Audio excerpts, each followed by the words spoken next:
Bienvenidos a esta emisión número 13, fíjese usted, ya de Derma TV, y hoy muy contentos, felices de la vida porque estamos transmitiendo desde la sede del 68ª versión del Congreso de Terapéutica Dermatológica. Así es que yo los invito a que se queden con nosotros. Vamos a estar aprendiendo sobre un tema maravilloso que es el vitiligo, ese gran desconocido. ¿Quieres saber todo sobre este padecimiento? Pues quédate con nosotros. Yo soy el doctor Carlos Esquivel Acroa, agradeciendo el favor de su atención. Así es que no te vayas porque esto ya empezó y se llama Derma TV.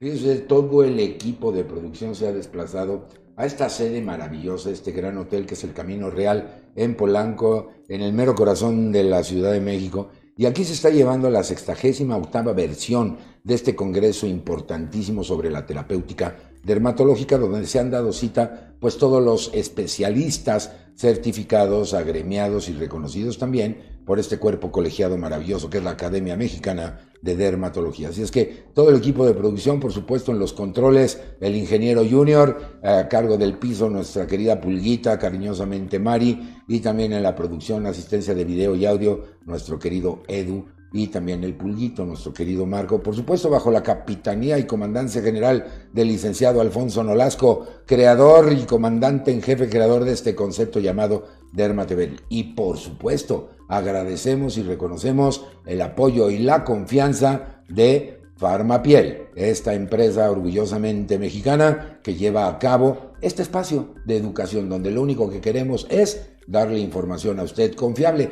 del experto, del que sabe, no de las redes sociales, no del amigui, de la comadre, de la abuelita, que si bien su opinión es importante, pregúntele al que sabe, al que está entrenado, al que está capacitado. ¿Para qué? Para salvaguardar su salud y sobre todo de la piel, el órgano más grande del cuerpo. Así es que muchas gracias porque hoy tengo una invitadaza que además la logramos capturar del foro científico que se está dando cita aquí en el Hotel Camino Real, y me refiero por supuesto a la doctora Rebeca Rodríguez. Fíjense, ella es dermato-oncóloga Skin Balance, a quien saludo con mucho gusto y además le agradezco el que te hayas tomado estos momentos, doctora, de estar con nosotros y platicarnos de esta enfermedad. ¿Cómo te va?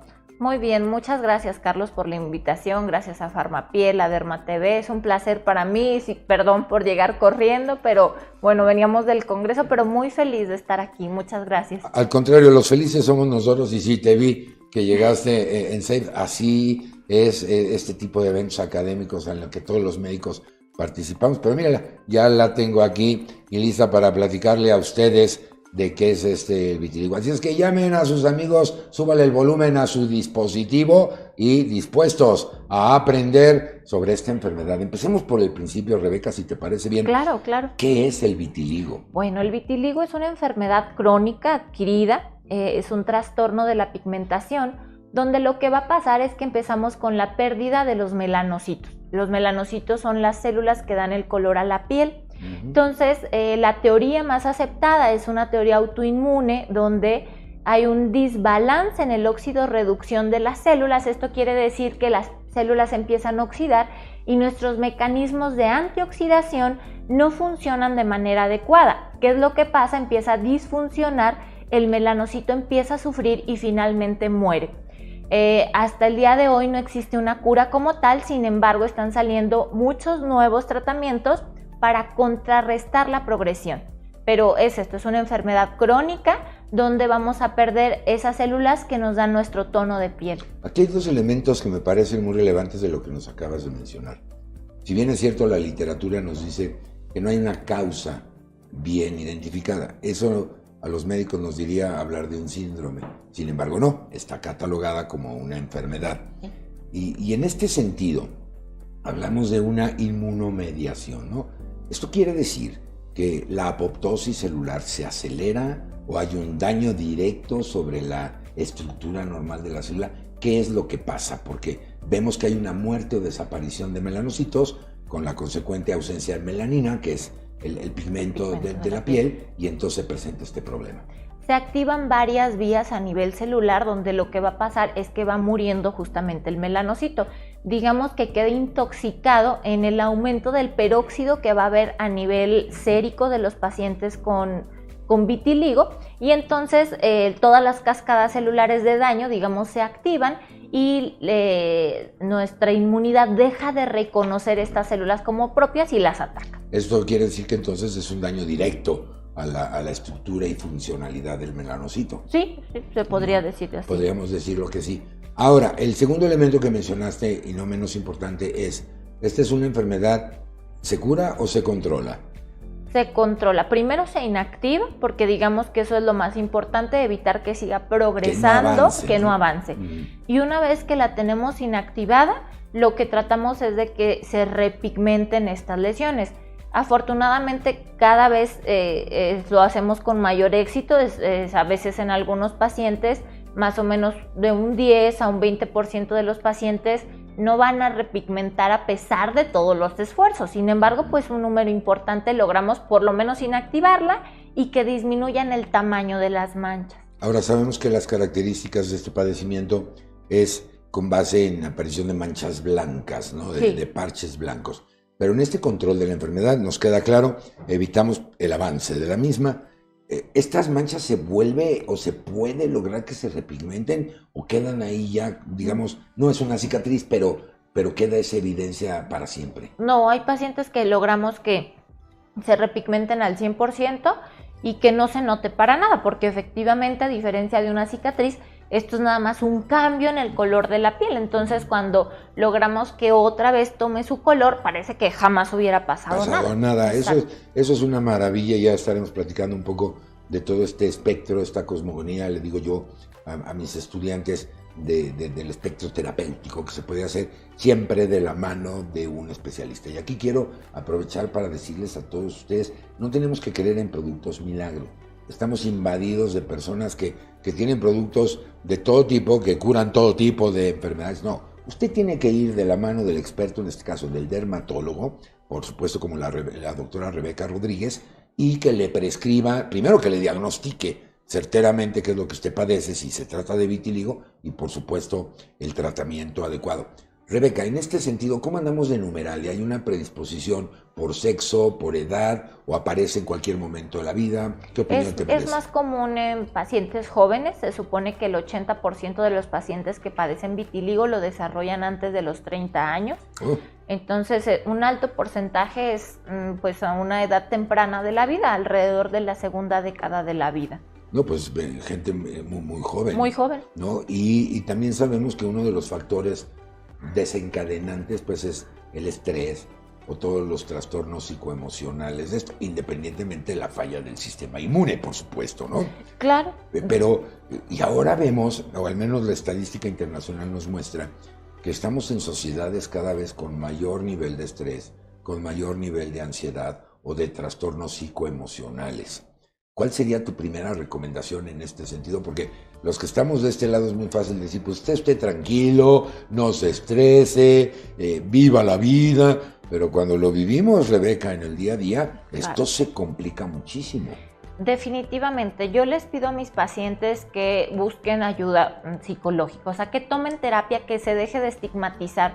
Yo creo que todos lo necesitamos, como bien lo dices, Carlos, el día a día es muy estresante y cuando hay un evento grave o fuerte en la familia, por ejemplo, una separación, a veces un cambio de casa, muere un familiar, estos son los eventos que pueden llegar a desencadenar. De hecho, en los niños se ve que cuando los papás se divorcian, el niño ha sufrido un abuso, o sea, tienen un trauma fuerte, generalmente 3 meses después empiezan las manchas, ¿no? Entonces, si ya tenemos la predisposición genética, es decir, si en la familia hay vitiligo y acaba de suceder un evento de estrés psicológico fuerte, mi recomendación sería no esperes, o sea, llévalo a terapia para que encuentre la manera de lidiar con este estrés emocional y no se desencadene como algo como el vitiligo. Claro, sobre todo porque pues estamos expuestos a este tipo de duelos, ¿no? Claro. Que vivimos cotidianamente. 2, le tenemos mucho miedo a decir, necesito una terapia psicológica porque decimos, no estoy loco y no va por ahí, ¿no? El consultar a un experto en la salud mental y emocional, pues va a ayudar muchísimo. Y te lo pregunto porque la apariencia es importante. Sabemos que esto puede aparecer, le llaman en las zonas de impacto, ¿no? Detrás de las rodillas, los codos, y a lo mejor igual y no se ve. pero hay personas, perdóname la expresión, que están invadidas de estas manchas blancas y esto pega en su autoestima, se sienten rechazados, tienden a recluirse para no tener ese contacto social y me parece que se completa un ciclo pernicioso, más estrés por esta condición, esto favorece más el problema y es muy difícil sacarlos de ese, digamos, de ese bache emocional. Definitivamente, yo creo que la apariencia no es algo banal, ¿no? Sí. O sea, desgraciadamente a veces piensan que porque no duele, no tiene repercusión, pero tiene una repercusión para muchos pacientes devastadora, Carlos. Sin duda. Es tan simple como lo verán de que ahorita se me está cayendo ahí la piel a pedacitos y la gente se acerca a preguntar de ¿qué le pasó, doctora? ¿Se quemó? Sí. O sea, y bueno, es como derma, ya estás acostumbrada que te haces tratamientos y bueno, pues vas dejando la piel y luego ya se te ve bien. Bueno, pero para ellos, yo he tenido pacientes que han tenido intentos de suicidio. Válgame Dios. O sea, realmente es algo que llega a ser devastador. Imagínate en un fototipo 4, es decir, una paciente morenita, que de repente la gente le empieza a preguntar o no la quiere saludar porque piensa que se va a contagiar. Que es contagioso. O sea, no me imagino el grado de estrés que viven en el día a día, porque de hecho empiezan a taparse las manos, a usar cosas de cuello alto, a súper maquillarse para que no se noten las manchas. Definitivamente es muy complicado. Mira, tengo una paciente de 3 años, ella desarrolló vitiligo en área perigenital, wow. Muy pequeñita. Esto fue probablemente a raíz del divorcio de los papás, a partir de ahí empezó, ¿no? Y bueno, la niña parecía como, yo decía, 3 años, pues ni cuenta se da. Duramos más o menos 6 meses en tratamiento. Afortunadamente la niña repigmentó totalmente. Y los papás me decían, doctor, es que no sabe cómo cambió su forma de ser. O sea, teníamos problemas en el kinder, no quería ir, en la guardería, no quería que las maestras la acompañaran al baño. Dijo, ahora que ella se siente normal, está totalmente integrada, platica más, va más feliz, nos hablan menos. Entonces, definitivamente a cualquier edad esto es muy importante, Carlos, y yo creo que hay que hacer sentir a los pacientes que lo tienen, que no pasa nada, que no es contagioso, pero sigue siendo muy importante para ellos. Sí, yo creo que actualmente la medicina moderna pues está integrando la interdisciplina, la multidisciplina, en donde no nada más es el área de trabajo del experto. Esta parte de salud emocional pega durísimo, sobre todo en enfermedades como las que estamos comentando. Un elemento es que per se, las personas que tienen piel oscura ya per se son etiquetadas, ¿no?, en muchos aspectos de las sociedades, ¿no? Y además de esto, presentan un padecimiento o un doble impacto, ¿no? Y yo creo que todos como sociedad tenemos que aprender primero a ser incluyentes, a ser plurales, y sobre todo, como nos acaba de decir la doctora Rebeca, esto no es algo contagioso. ¿Tiene factor hereditario? Sí, claro. Porque hablabas de antecedentes familiares, ¿verdad? Sí, de los pacientes con vitiligo, hasta un 40% tienen antecedentes de un familiar directo. Por ejemplo, los estudios te dicen que si tú tienes vitiligo, tus papás van a tener alrededor de un 13-15%, pero si tú tienes un hijo, esto aumenta hasta un 30-40%. Aunque no es totalmente hereditario. O sea, la gente luego pregunta, o sea, si yo tengo vitiligo, ¿mi hijo lo va a tener? No. En gemelos monocigóticos tiene nada más un 23% de penetrancia, entonces es muy variable, pero sí, definitivamente hay una predisposición genética importante. Por eso te decía, si ya está la predisposición y aparte hay un evento desencadenante... es una bomba de tiempo. Sí. Sin lugar a dudas, yo creo que aquí hay un buen campo de exploración, de conocimiento, como para poder identificar los genes, ¿no?, dentro del genoma, qué paquete es el que a lo mejor pudiera disparar. Ya hay algo de evidencia en esto, Sí, a nivel, ¿no?, del cromosoma 17, en los brazos cortos del cromosoma, se ha visto que ahí hay una alteración y bueno, pero no todos los pacientes la tienen, pero ya se han identificado algunas alteraciones puntuales a nivel genético. Y por supuesto es gen recesivo, ¿verdad? Es decir, si de repente vemos que hay línea familiar consanguínea o algo, pues evidentemente el riesgo, dicen algunos autores que hasta se incrementa hasta 10 veces en esto, ¿no? Sí, podría ser que esté incrementado tanto. Afortunadamente, como bien dices, no es dominante, por lo cual no va a pasar directamente. O sea, no, yo lo tengo, mi hija lo va a tener. No es así. No, pero no podemos perder de vista que a lo mejor el nieto lo pueda tener, o el bisnieto pudiera aparecer en este sentido. Uno de los casos más sonados, quizá por la figura pública que fue el señor Michael Jackson, ¿no? Michael Jackson, ustedes saben, lo recuerdan, el líder del pop en la década de los 90s, pues fue cuando desarrolló vitiligo. Lo reconoció muchos años después, pero recordaremos que todo esto se desencadenó porque se quemó en un comercial que grabó para una marca de refresco de cola muy famosa, y cuando le pusieron las cortinas de fuegos artificiales se quemó. Ya cuando él reconoce que tiene vitiligo, hablaba de este impacto de estrés, de miedo, de pánico. Imagínense estar grabando, como ahorita digo, Dios no lo quiera, pero y de repente hay un incendio o alguna cosa de estas. Y fíjate lo que trascendió con Michael Jackson, porque evidentemente de piel oscura, ¿no? Claro, o sea, un impacto terrible. Ahora, figura pública. Sí, seguro. En tu opinión como experta, ¿qué porcentaje de tu consulta ves el vitiligo? ¿Podríamos hablar que es un problema ya de salud pública o no es tan frecuente? ¿Cómo lo ves tú? Bueno, mira, a pesar de que México es el segundo país con una prevalencia y incidencia más alta después de la India, no llega a ser todavía un problema de salud pública. Por ejemplo, de mi consulta, quizá un 3% tiene vitiligo. Y a pesar de que Durango es un estado donde hay mucho vitiligo. Entonces no llega a ser todavía, o malamente quizá no está considerado así, pero no es tan frecuente. Perfectamente, pero no es menos importante. No, claro. Yo creo que sí vale la pena. Platícame un poquito, Rebeca, ¿cómo abordas el caso en términos del diagnóstico? ¿Cuál es la metodología que sigues? Claro, el síntoma es evidente, ¿no? Los parches blancos, pero ¿cuál es tu metodología de diagnóstico? Revisas al paciente, evalúas las manchas. Las manchas no pueden ser hipocrómicas, generalmente son acrómicas. ¿A qué me refiero con esto? Hay cicatrices que son acrómicas. Alguien tiene un accidente y no se vuelve a pigmentar del todo su piel y podría confundirse. O este tipo de manchitas que empiezan a salir en los brazos de pacientes de mayor edad por daño solar. Tenemos que tener un ojo entrenado para distinguirlo. Sin embargo, existe un aparatito o un apoyo diagnóstico. Utilizas una luz que se llama luz de Wood, donde vas a encontrar que, digamos que es positiva la exploración. Si el paciente no tiene antecedentes y él tuviera muchas dudas, podrías hacer algo ya invasivo como tomar una biopsia. Sin embargo, no es lo común. El diagnóstico es meramente clínico. Alguien que ya tiene mucho entrenamiento, algunos pacientes podrían decir, pero ¿cómo puedes estar segura?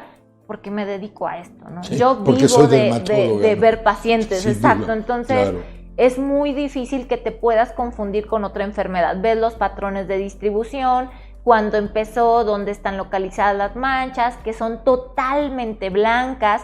A veces empieza a haber manchas como de 3 colores, pero esto es ya cuando el paciente se empezó a tratar, ¿no? Entonces, el diagnóstico es eminentemente clínico. Algún paciente, si exige cómo comprobarlo, se le haría una biopsia. O sea, esta es la otra forma de hacer un diagnóstico. Sí, porque la biopsia de piel pues te comprueba la acción inmunomediada.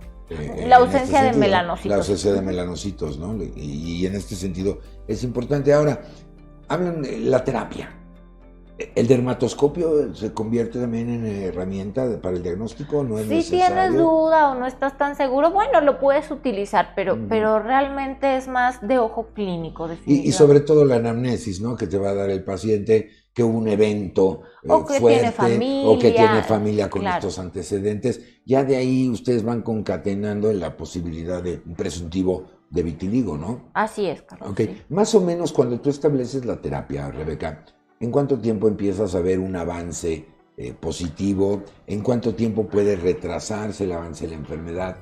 ¿Qué opinión te merece? Bueno, mira, es muy variable, pero generalmente yo cito a los pacientes a las 6 semanas. Okay. Depende del tratamiento con el que iniciaste y claro, la severidad, es decir, la extensión de la enfermedad, pero generalmente a las 6 semanas puedes ver si ya se inactivó la enfermedad, si ya no le están saliendo nuevas manchas. A las 6 semanas valoramos y se toman antes y después iconografías para que el paciente pueda ver el cambio, porque es muy probable que se le vaya olvidando, o sea, el paciente ya no recuerda cómo llegó. Entonces, eso es muy importante, tener los antes y después para que el paciente, y claro, tú también de manera objetiva, puedas saber si realmente hay un cambio o no.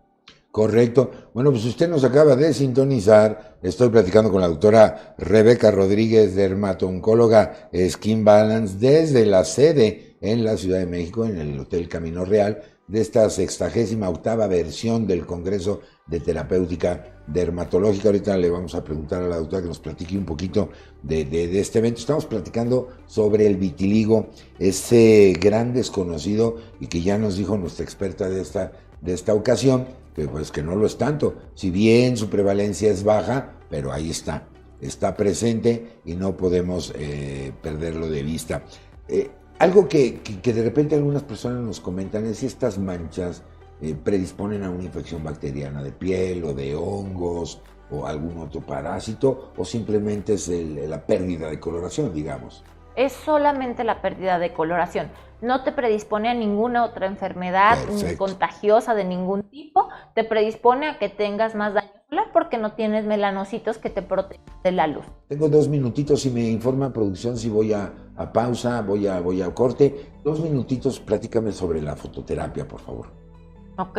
Bueno, la fototerapia es una terapia para el vitiligo. Lo que vamos a lograr es volver a repigmentar con la fototerapia. Es una terapia que se recomienda 1 o 2 veces por semana. No es tan accesible, sin embargo, existen dispositivos caseros para el paciente. Es decir, tú citas al paciente, ves dónde están localizadas las manchas, y si el paciente no tiene para la terapia cercano o es de un estado donde no hay, porque evidentemente ya no lo tenemos, le enseñas cómo se utiliza el dispositivo para hacer su fototerapia. A veces puedes utilizar solarenos, que son como medicamentos que ayudan a que se potencialice el efecto, sin embargo aumenta un poco el riesgo de quemadura, pero la fototerapia nos ayuda a que poco a poco se vaya respondiendo. Es como tratar de rescatar esos melanocitos y forzarlos otra vez a que pigmenten. Afortunadamente tiene buena tasa de respuesta, sobre todo en niños tiene muy buena tasa de respuesta. Perfectamente, pues si usted nos acaba de sintonizar, permítame, yo voy y vengo, voy a hacer un brevísimo corte. Estoy platicando con la doctora Rebeca Rodríguez sobre el vitiligo, ese gran desconocido, desde la sede directa de esta 68ª versión del Congreso sobre Terapia Dermatológica, organizado por la Academia Mexicana de Dermatología, por supuesto, y el apoyo de siempre de Farmapiel. Así es que yo voy y vengo a recargar el café. Estoy transmitiendo, ¿dónde? Derma TV, ya vuelvo.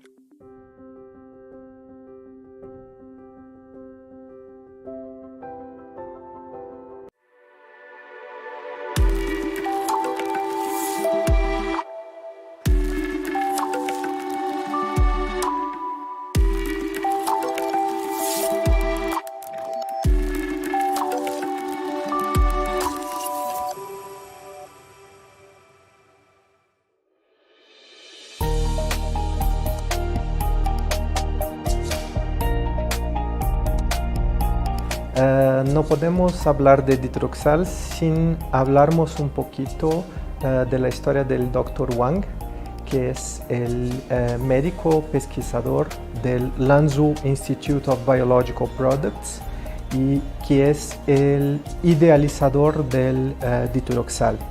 Esta historia empieza entre los años de 81 y 84 con el grupo de pesquisa de la Universidad de Wisconsin en los Estados Unidos, donde se desarrollaron la primera toxina botulínica existente, que en la ocasión se llamaba oculinum.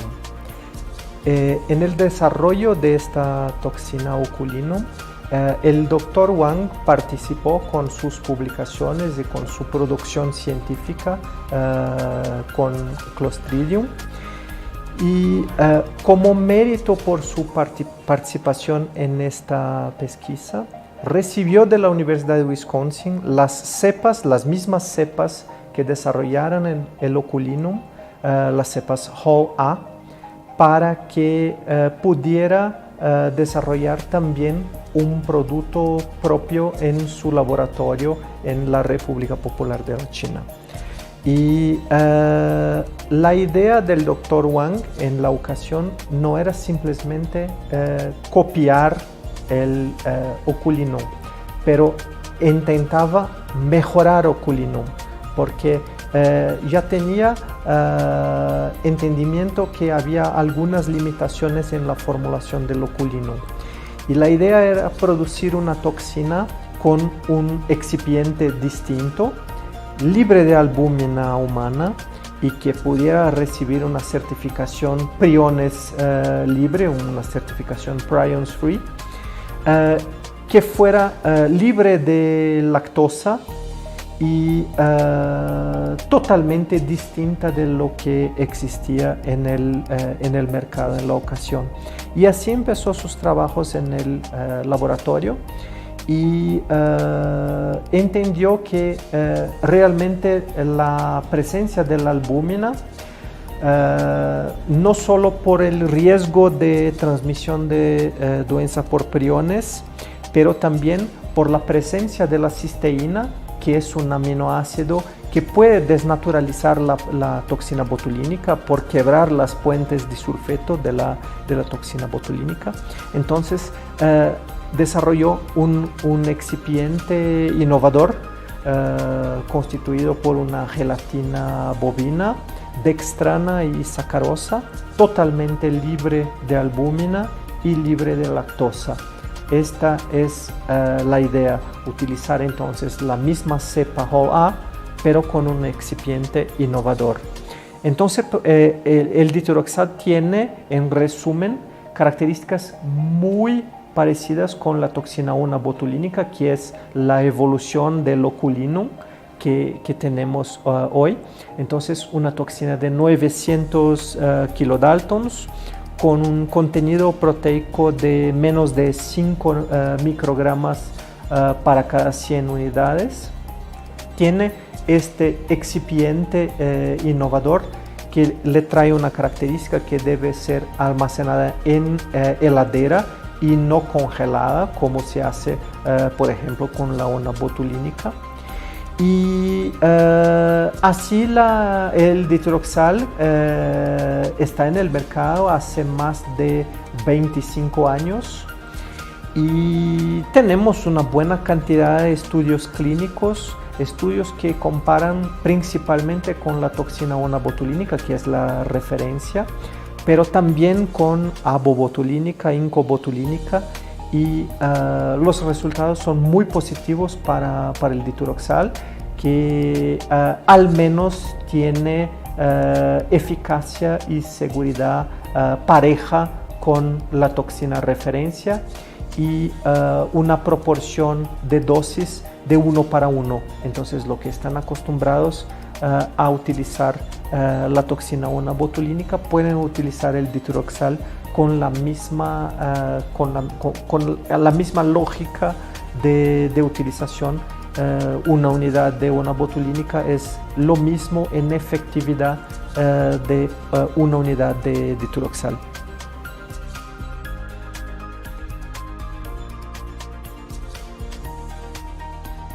Ditiroxal está presente hoy, pienso que en 32 países. Está en Brasil, donde tengo experiencia de más de 15 años de utilización. En Brasil desde 2003 con registro para terapéutica y desde el 2005 con registro para tratamientos estéticos. Fue la segunda toxina en Brasil con registro estético. Hoy tenemos 7 marcas en Brasil y Prosigni, que es el nombre de ditiroxal allá, fue la segunda toxina con aprobación estética. Ya tenemos una experiencia bastante antigua, es una toxina ya con presencia mundial.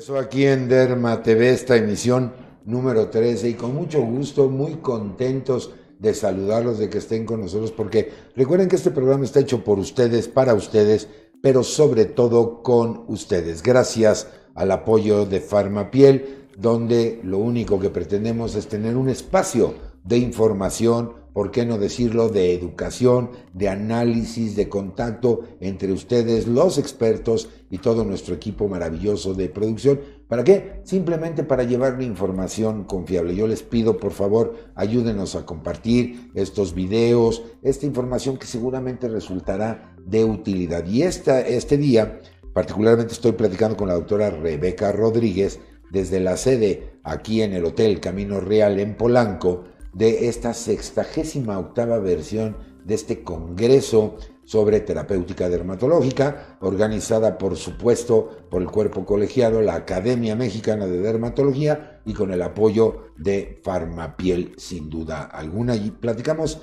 sobre este gran desconocido, este vitiligo, en la primera mitad de este programa.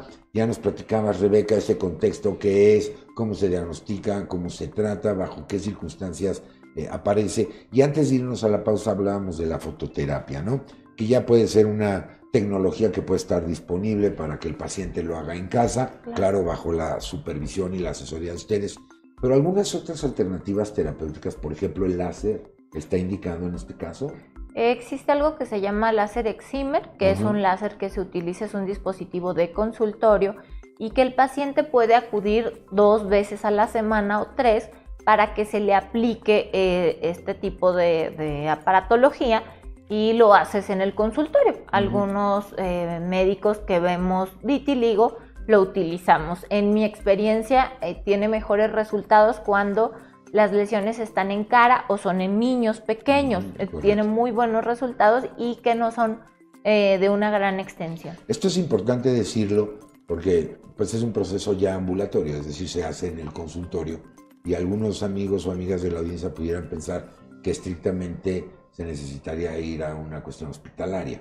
Y a lo mejor sí, habrá hospitales que lo oferten, pero no es necesario de internar al paciente, eso es a lo que quiero llegar. No, es algo muy sencillo. Llega el paciente, se le va a aplicar una pantalla en el resto de la piel sana, y únicamente donde está la mancha se va a aplicar este dispositivo que va a emitir una luz, es en segundos.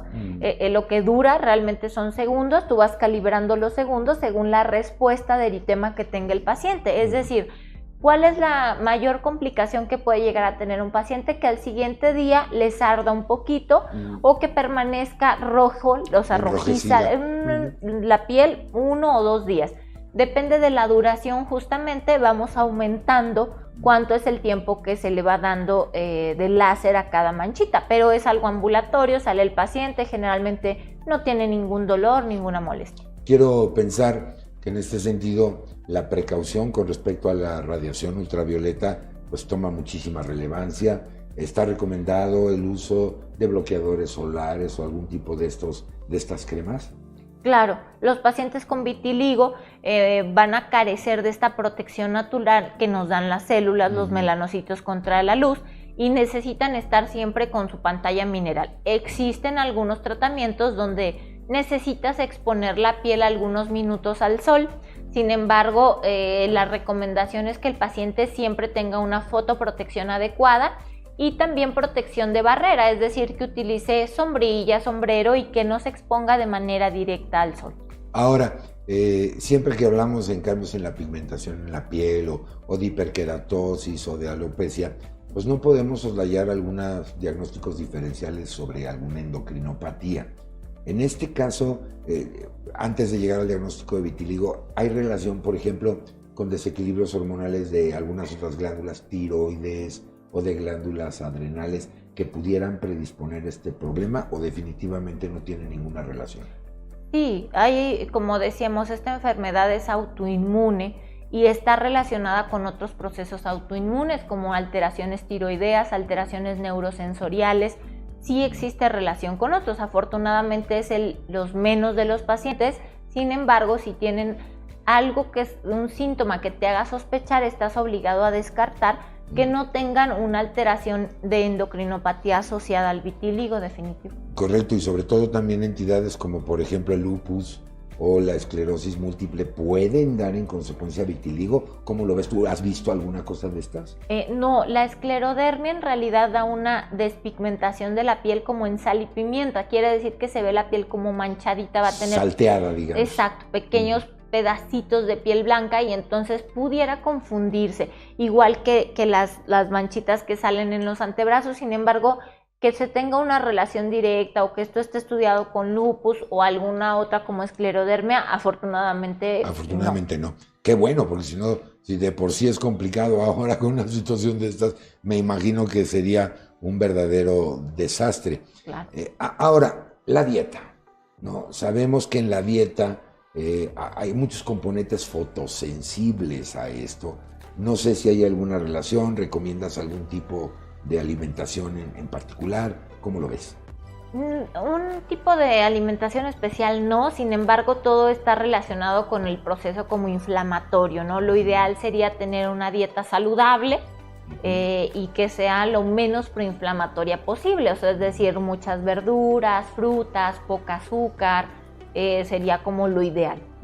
Y sobre todo pues fuentes naturales de vitaminas que sean antioxidantes, la claro. E, la C, etcétera, y eso afortunadamente lo tenemos en muchos ingredientes. Aprovechemos este momento, si me indica producción, si podemos subir tus datos de contacto, doctora, porque estoy seguro que alguno o alguna de ustedes quiere consultarla, a lo mejor tienen este padecimiento, y pues qué mejor que la mano del experto como lo es la doctora Rebeca Rodríguez, por favor. Claro que sí, en Instagram estoy como DRA doctora.revederma y en Facebook me encuentran como Rebeca Rodríguez /dermatóloga, doctora Rebeca Rodríguez /dermatóloga, pero ya con el de Instagram pues ya más fácil me buscan, ¿no? Sí, ahí lo tienen ustedes, a ver, mi querido ingeniero Junior ya sabe que es el dedo más rápido de la botanología en internet, ya lo tiene nuevamente en pantalla según me indica mi equipo de producción, ahí lo tiene usted para que la consulte y como siempre lo decimos, pregúntele al experto, no se deje llevar por todas estas cuestiones porque como tiene, yo diría, un gran componente emocional, estético, por supuesto todos queremos vernos bien, pues creemos a veces en estos productos milagro y puede ser contraproducente, Rebeca, puede ser incluso hasta peligroso, creo yo.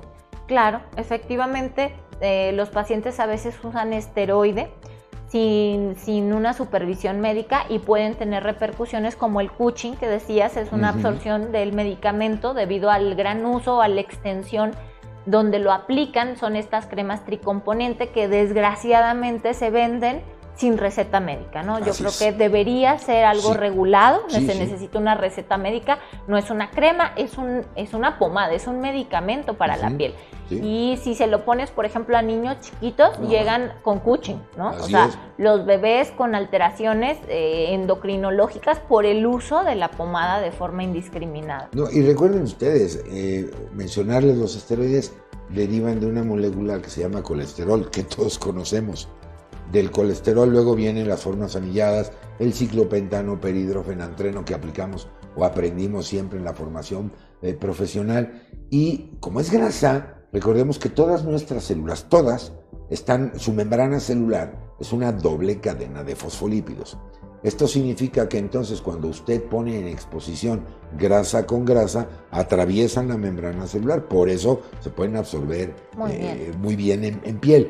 Pero una cosa es el fin terapéutico porque hay un diagnóstico, porque hay la asesoría médica, y otra es que sin control se adquieran este tipo de productos, diría yo, y que pueden tener reacciones secundarias indeseables. Así es que evitémonos de problemas. Es muy fácil, pregúntele al experto, y en este caso al dermatólogo, y particularmente lo puede hacer con la doctora Rebeca Rodríguez. Ella es dermato-oncóloga Skin Balance.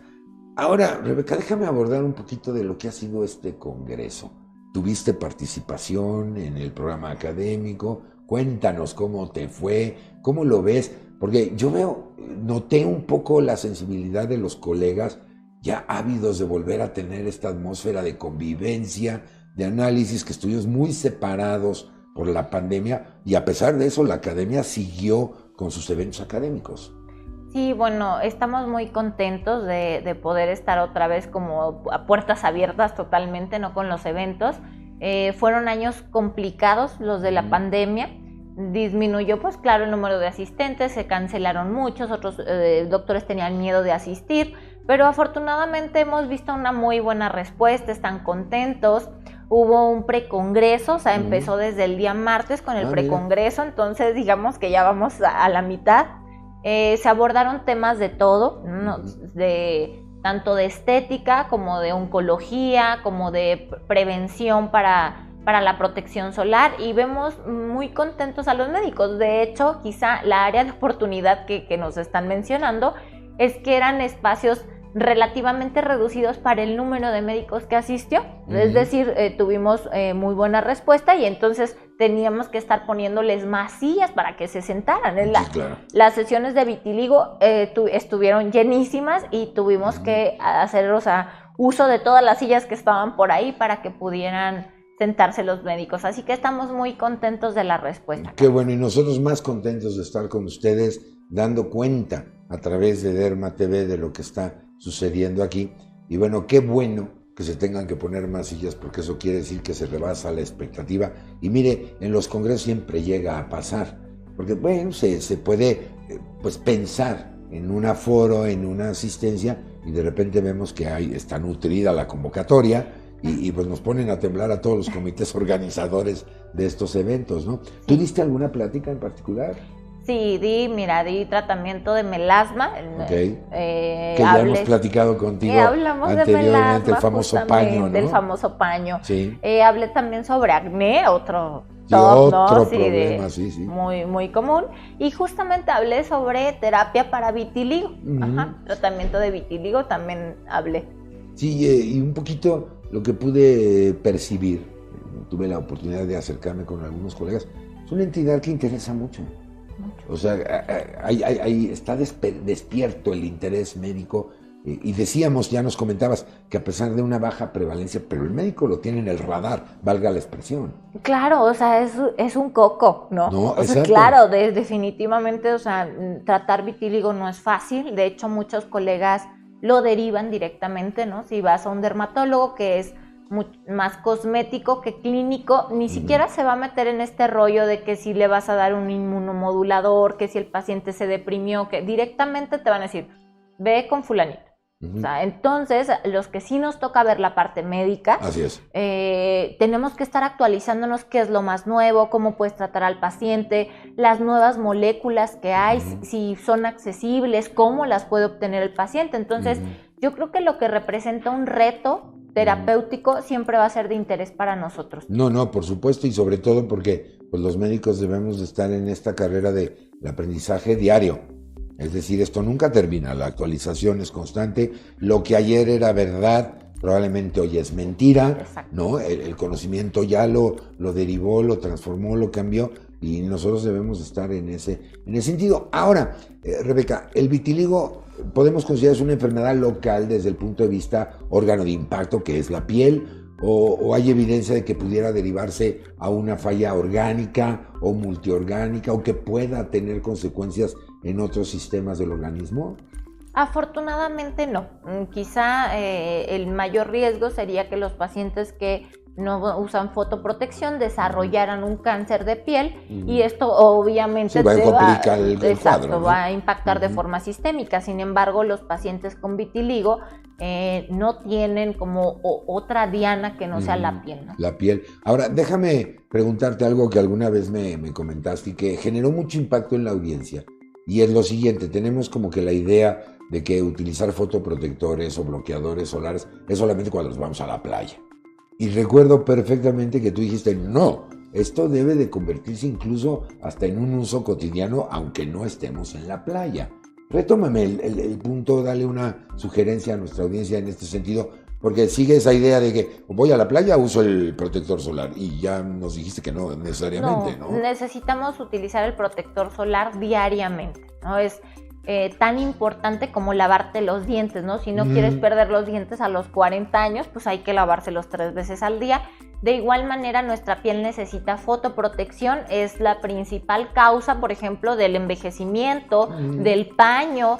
En los pacientes que se exponen mucho al sol aumenta el riesgo de cáncer de piel. Entonces, ¿cómo se utiliza el protector solar? Cada 3-4 horas, en condiciones normales. Si estás en la playa, a mis pacientes con manchas o con vitiligo, les pido que se lo reapliquen cada hora. Si se metieron al agua, hay que secarse y volverlo a aplicar. Estar muy al pendiente si estuviste sudando, igual manera hay que volver a aplicarlo. Esto debería ser algo con lo que nos eduquen desde pequeños. El protector solar se debe de usar a partir de los 6 meses de edad.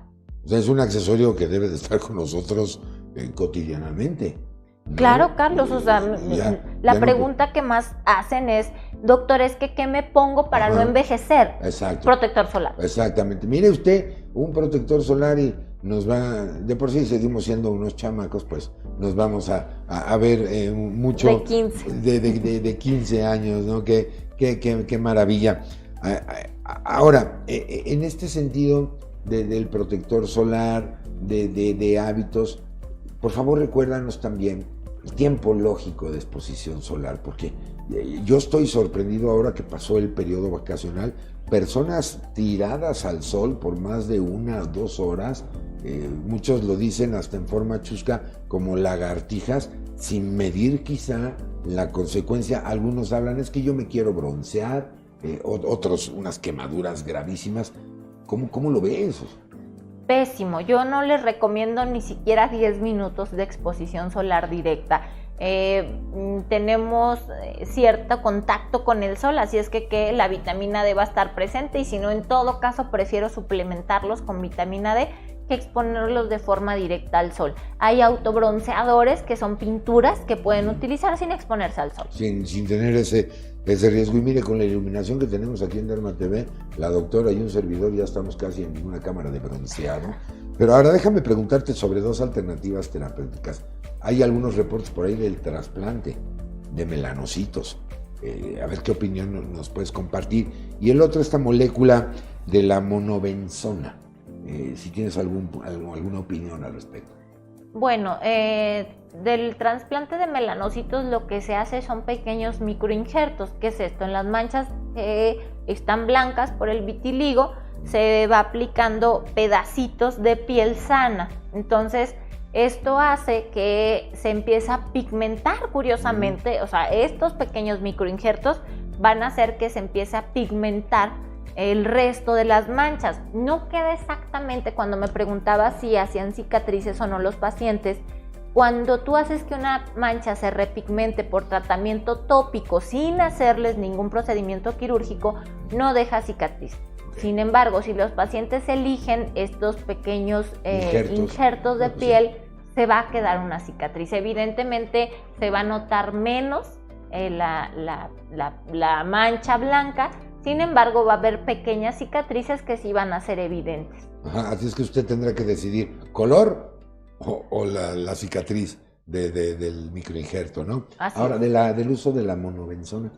Del uso de la monobenzona, yo no lo utilizo, o sea, antes era algún componente de las cremas, pero realmente no, yo ya lo tengo como fuera de tratamiento. ¿Por alguna razón en particular? Porque van saliendo nuevos medicamentos que son más efectivos, menos peligrosos, entonces por eso va uno como cambiando. Perfecto, ya ve, por eso otra vez pregúntele usted al experto. Oye, he oído, y lo oigo en la radio, lo oigo en otros medios de comunicación, del uso de células madre. ¿Esto lo tienes visualizado como una alternativa de vitiligo? Yo creo que todavía es algo que está en estudio. El uso de células madre es complejo. Sí. O sea, tú sabes que las células madre están como por un periodo de tiempo y las que nos quedan en el resto, o sea, son muy pocas y muy contadas. Quizá para ciertos padecimientos se ha utilizado con éxito, sin embargo, algo descrito para vitiligo aún no lo tenemos. Sí, porque oigo frecuentemente algunas campañas de comunicación en este sentido y de células madre para favorecer antioxidantes y una serie de cosas, y además pues los acompañan de regalitos de algunas situaciones y tratamientos para 1 año y al 2x1. y no sé, yo no sé si realmente vayan de la mano de un experto, de una supervisión médica, ¿no? Pues desgraciadamente ese no. Es el dolor de creo, cabeza sí. de todos los médicos, yo creo, Así es, Rebeca, ¿no? Que personas no médicas de repente incursionan en este tipo de terapias y que pueden tener un gran riesgo para la salud del paciente. Entonces, no, de células madres, no, siempre desconfieso de que todo... Sí, yo también le pongo con reserva, ¿no? Igual que cuando me dicen, es que es un producto naturista, doctor. Y el veneno de la mamba africana es el producto más natural del planeta y es el más peligroso. Entonces, el hecho de que le digan que es un producto naturista no necesariamente significa que le vaya a solucionar un problema. Y me parece que nos ha quedado claro, Rebeca, que este es un problema no meramente cosmético, no es nada más de vernos con las manchas, sino que hay un trastorno de la biología natural de la piel y que por lo tanto requiere de un tratamiento del profesional de la salud de la piel, que es el dermatólogo, ¿no? Definitivamente, ya has dado en el clavo desde el sentido de que, mira, un ejemplo, tengo una paciente que ella desarrolla el vitíligo alrededor de sus 40 años, estamos diciendo que es una edad quizá en la que ya la aceptación social no sea tan importante. Su hijito desarrolla vitiligo por esta predisposición genética y entonces lo lleva cuando está muy avanzado en la enfermedad. Y platicando con ella dice, es que de verdad, como a mí no me generaba angustia, la paciente es de un color de piel muy clara, casi no se nota, pero su niño es de un fototipo un poquito más oscuro, más morenito, y realmente para él ha sido un impacto terrible a nivel emocional, ¿no?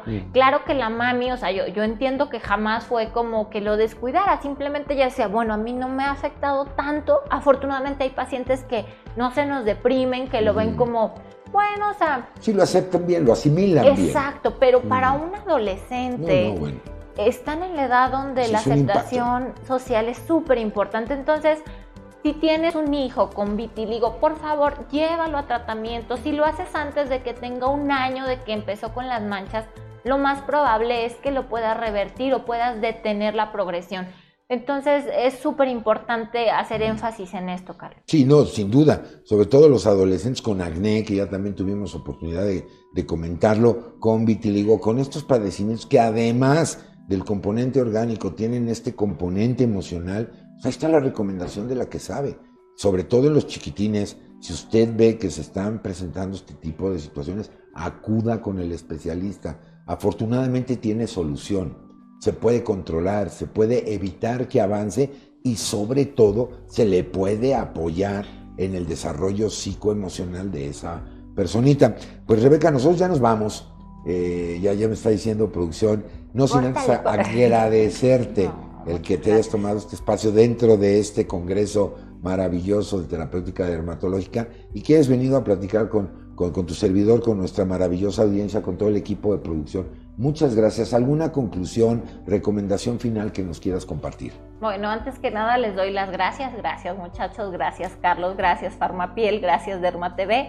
A los pacientes pregunten, afortunadamente ya la mayoría de quienes tenemos redes sociales hacemos un día de pregúntale al dermatólogo, ¿no? Para mí son los martes, cada martes les dejo una pequeña cajita donde si tienen alguna duda de un tema dermatológico, con mucho gusto les vamos a contestar y acudan a consulta antes de ponerse cualquier recomendación de la vecina, de la comadre, o sea, siempre tratamiento informado.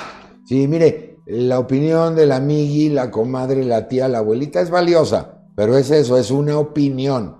El que decide qué se tiene que hacer es el profesional de la salud, el médico. Y si es especialista, con mucho mayor razón, como es el caso de mi invitadaza del día de hoy, la doctora Rebeca Rodríguez. Rebeca, un placer platicar contigo como siempre. A este maravilloso equipo de producción de profesionales de la comunicación digital les agradezco el que hayan hecho posible la transmisión de este programa, por supuesto bajo la capitanía comandancia del licenciado Alfonso Nolasco, creador de este concepto llamado DermaTV, y por supuesto nuestro agradecimiento Farmapiel por estos espacios de educación continua y a este cuerpo colegiado maravilloso que da fe de la calidad académica y científica de sus agremiados, la Academia Mexicana de Dermatología. Yo les agradezco mucho el privilegio de su atención. Háganos llegar sus comentarios de este y demás temas. Seguramente encontraremos o daremos con un especialista como la doctora Rebeca para que nos resuelva nuestras dudas, nos enseñe. Yo aprendo cada vez en esta transmisión de programas. Así es que yo soy el doctor Carlos Esquivel Acroa, agradeciendo el favor de su atención. Como siempre, que mi Dios me los bendiga hoy y siempre. Nos vemos hasta la próxima. Esto fue Derma TV. Nos vemos.